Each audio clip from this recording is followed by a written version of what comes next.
दो बातें हैं, एक है तकदीरों से लड़ाई लड़ना और एक है बुनियादी मुद्दों पे सड़क पर उतर के लड़ाई लड़ना।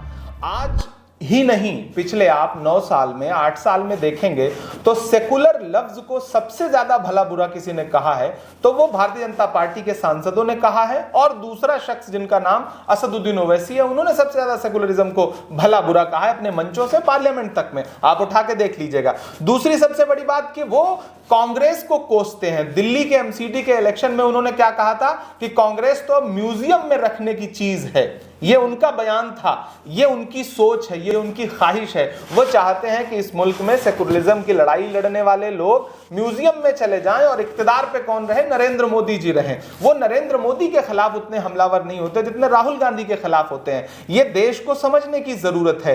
रही बात बड़ी बड़ी बातें करने की, तो जिस हैदराबाद से वो सांसद है, मैं तो उनसे कहता हूं और लगातार कह रहा हूं कि आप राहुल गांधी को चैलेंज कर रहे हैं, उससे ज्यादा जरूरी है कि आप जहां आपका हेडक्वार्टर है दारुस्सलाम हैदराबाद में, जहां से आप सांसद हैं, उसकी एक असेंबली है गोशा महल, जिसका एमएलए है राजा सिंह, जो खुल करके मुसलमानों को गालियां देता है, खुल करके आपको भला बुरा कहता है, लेकिन आप उसके खिलाफ अपना कैंडिडेट नहीं उतारते हैं।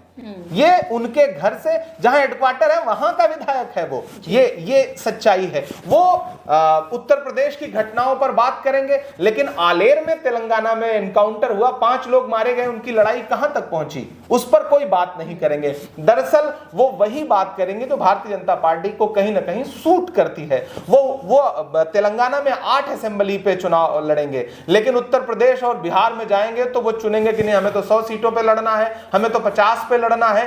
तो दरअसल वही बात है ना कि बातों से कौन लड़ाई लड़ रहा है और बुनियादी मुद्दों पे कौन खड़ा है। मैं पूरी जिम्मेदारी से कह रहा हूं, आपके चैनल पे कह रहा हूं, अखलाक के परिवार के साथ मैं खड़ा था। तब मैं सिर्फ शायरी करता था, राजनीति में नहीं था, मैं खड़ा था। मैंने आर्थिक से लेकर के जितनी मदद कर सकता था मैंने किया। नजीब की लड़ाई के लिए पूरे हिंदुस्तान में मैं उनकी मां के साथ भी खड़ा था, अलग से भी खड़ा हूं। मैंने पार्लियामेंट में उनका मुद्दा उठाया, अलीगढ़ यूनिवर्सिटी का मुद्दा हो, जामिया का मुद्दा हो, जेएनयू का मुद्दा हो, इलाहाबाद यूनिवर्सिटी का मुद्दा हो। मैंने सबसे पहली पार्लियामेंट में जो अपनी स्पीच की, मैंने इन मुद्दों पर बात रखी। मैं पार्लियामेंट में खड़ा होकर के बुनकरों के लिए बोल रहा हूं, क्योंकि मैं जानता हूं कि बुनियादी हल कहां से निकलेगा। सनसनीखेज बयान देना, सनसनीखेज बातें करना और उसके जरिए एक तबके को मुतासिर करना, मैं इससे अलग की राजनीति करना चाहता हूं, क्योंकि मैं राहुल गांधी के पैटर्न पे राजनीति कर रहा हूं। जो हर जालिम से टकराएगी वो आंधी बनाऊंगा, नए अंग्रेज आए हैं, नया गांधी बनाऊंगा। लड़ाई बहुत मुश्किल है, तकरीरों से इस लड़ाई को सिर्फ नहीं लड़ा जा सकता।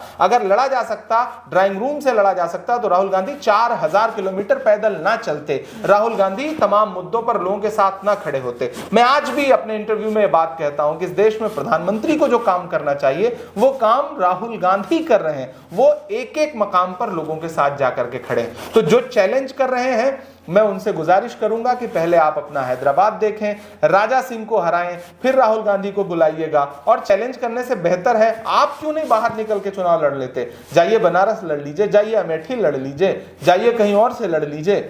और बहुत ज्यादा राहुल गांधी को चैलेंज करने का शौक है तो जाइए वायनाड लड़ लीजिए ना, वहां आप कहते हैं बहुत ज्यादा बड़ी तादाद में मुसलमान है, तो जाइए लड़ लीजिए अपने घर में। अपने घर में तो कोई विषय